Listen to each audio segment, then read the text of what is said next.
Café Magic, le podcast qui vous sert chaque semaine ce qui se passe sur Twitter chez les pros le temps d'un café.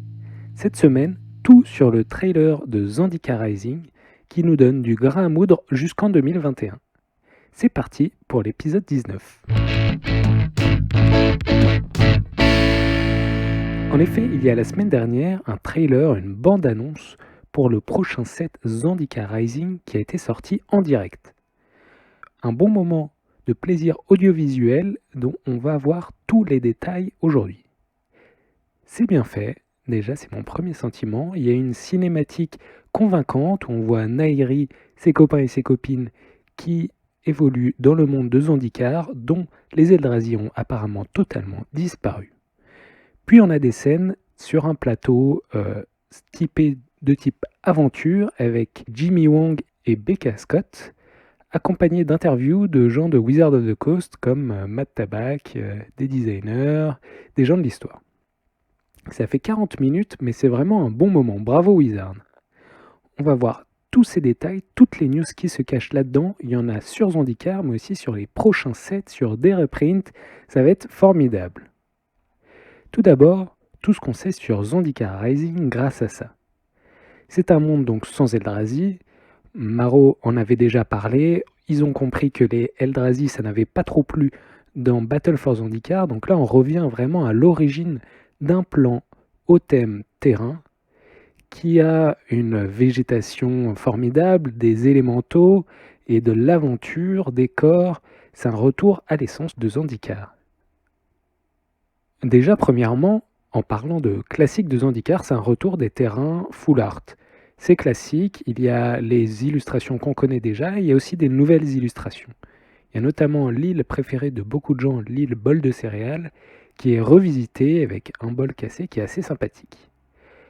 Ensuite, quelques cartes. Nahiri, on en a déjà parlé, un Planeswalker rouge-blanc qui fait des corps et qui joue avec les équipements. On a un Jace Kike. Tout ça, ça nous permet de voir ces mécaniques qui reviennent dans Zendikar, donc Kicker, les équipements, mais on a aussi Landfall, je touche au terrain, qui à chaque fois qu'un terrain arrive fait quelque chose. Pour illustrer ça, on a un reprint, une réimpression annoncée de Lotus Cobra. Créature somme toute très forte qui génère du mana à chaque arrivée de terrain sur le champ de bataille. On verra ce que ça donne dans tous ces decks ramp qui pourtant n'avaient pas besoin de ça. Il y a aussi un nouvel Omnas, qui est une créature légendaire, un élémental qui à chaque fois se voit ajouter une nouvelle couleur. Maintenant il est rouge, vert, bleu, blanc. Et une nouvelle mécanique, partie, ou alors c'est comme une partie dans le sens un parti d'expédition.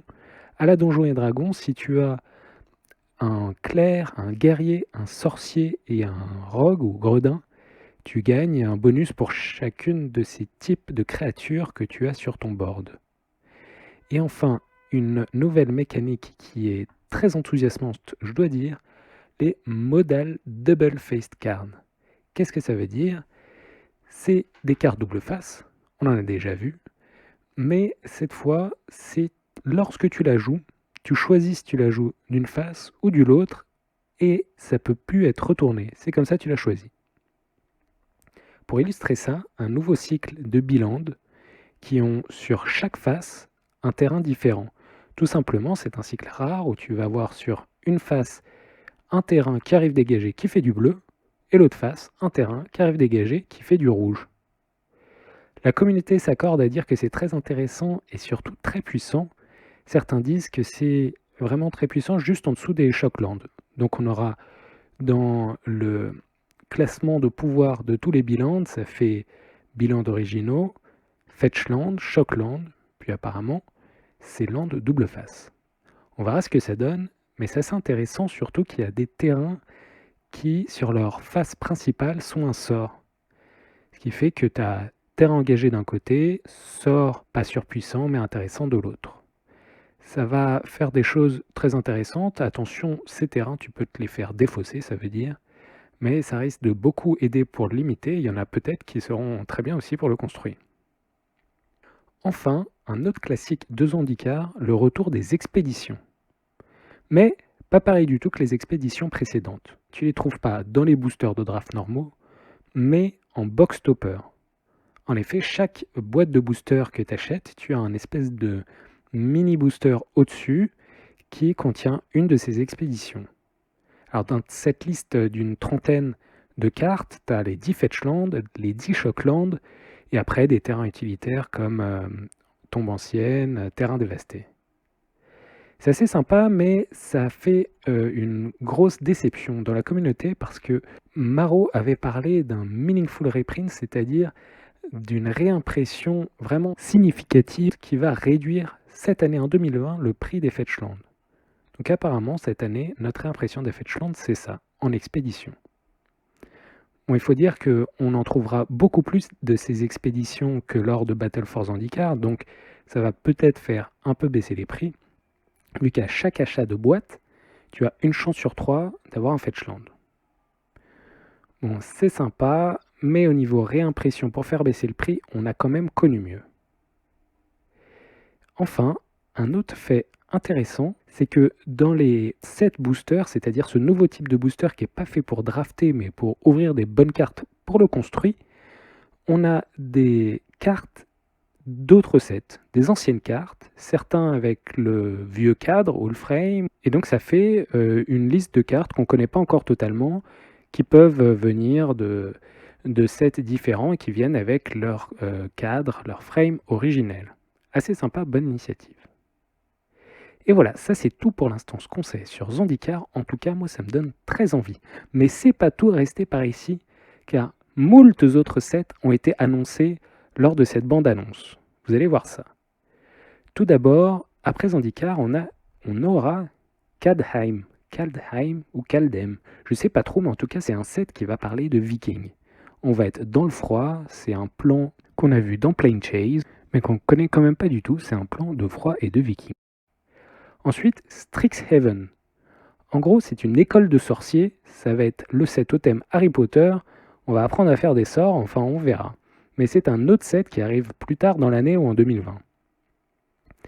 Et ensuite, annonce d'encore un autre set qui s'appelle D&D Adventures dans Forgotten Realms. Ce qui veut dire un set au thème Donjons et Dragons. Et oui, tout ça dans le monde de Forgotten Realms, je crois que c'est en français, les Royaumes oubliés. Moi, je suis très enthousiaste de ça parce que j'ai beaucoup joué à Baldur's Gate et je suis impatient de pouvoir jouer avec Minsk, Montaron, Drizzt ou Elminster. En tout cas, on verra. Mais attention, c'est pas fini. Parce que ensuite, le set ou le plan préféré de beaucoup de gens, je le sais, Innistrad revient. On a 2 sets à la fin de l'année, Innistrad Vampire et Innistrad Loup-Garou. Donc 2 sets sur ce cher set d'Innistrad, ça va être tout à fait énorme. Et encore, une autre annonce de set.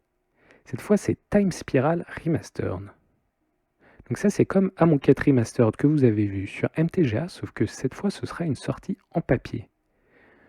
Toutes les meilleures cartes de Planar Chaos, Time Spiral, etc., ces vieux sets de l'ère moderne de Magic, qui vont être refaites dans un environnement de draft qui sera un mix entre tous ces 3 sets du bloc Time Spiral. Et c'est là qu'on a la nouvelle qui, moi, m'enthousiasme le plus, c'est que dans ces boosters, on aura des réimpressions de cartes avec le old frame, c'est-à-dire le vieux cadre avant la 8e édition. Je suis vraiment très heureux de voir qu'on va avoir un chemin vers l'exil, Path to Exile en Old Border. Ça me fait tellement plaisir, c'est un cadeau de Gavin Verhey. Merci beaucoup. On a aussi vu Calice du Vide, Path to Exile, franchement ça fait trop plaisir. Et enfin, un dernier set, Modern Horizon 2, va sortir en 2021. On a connu Modern Horizon 1, c'était sympa, ça a un petit peu cassé plusieurs formats. Cette fois, en consultant, il y avait des pros comme BBD, Brian Brunduin ou Sam Black et d'autres. Donc ce sera peut-être plus équilibré. Et il a été annoncé que dans ce set, il y aurait la réimpression des Fetchland ennemis. Ça nous fait une belle jambe, mais au moins l'année prochaine, on aura une réimpression un petit peu plus signifiante de ces Fetchland. Et enfin, en vrac, les dernières annonces qu'on a trouvées dans cette bande-annonce. Des chaussures, des sneakers aux couleurs de Jace, ok. Un Secret Lair Yargle, qui est assez rigolote. On voit la créature légendaire noire Yargle dans différentes illustrations, dans les cartes comme Fatal Push, Sword to Plowshare, Explore, Options, c'est assez rigolo. Ils ont teasé aussi un Secret Lair au thème Walking Dead, donc c'est intéressant parce qu'on a un crossover avec une série télévisée, la série de zombies Walking Dead, ce qui est assez intéressant au niveau licence, même si moi je suis pas spécialement fan de Walking Dead. Et enfin, on a Day9, un mec qui se pointe sur le plateau et qui nous montre qu'il joue à Arena sur mobile. Ça veut dire, en 2021, Arena arrive sur les plateformes mobiles et sur les tablettes. La manière dont il le montre, on a l'impression que c'est Arena normal, mais en plus petit sur mobile. À voir niveau technique, si ça tourne sur les téléphones plus ou moins récents, si c'est pas trop petit, mais en tout cas c'est sympa que tout ça, ça avance. Et maintenant, instant Vortos. Un retour sur l'histoire parce que c'est un retour à 2 articles par semaine sur le site officiel de Wizard gratuitement. Les Vortos du monde entier en sont très contents. On sort du fiasco total de Ben Westman qui avait fait le roman horrible de War of the Spark, qui était vraiment pas terrible apparemment.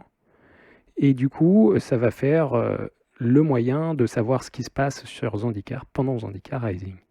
Apparemment, l'histoire, les 2 protagonistes principaux, c'est Nahiri qui veut reconstruire, grâce à un artefact très puissant, les grandes villes core du plan de Zendikar. Mais cet artefact très puissant aurait pour effet de détruire tous les élémentaux. Donc on a Nissa qui, elle, ne veut pas qu'on utilise cet artefact pour pouvoir garder la nature et les élémentaux ainsi de Zendikar.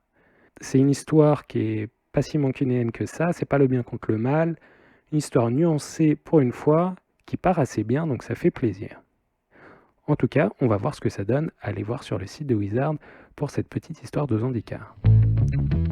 Et voilà, merci d'avoir écouté Café Magic, et je vous dis à la semaine prochaine.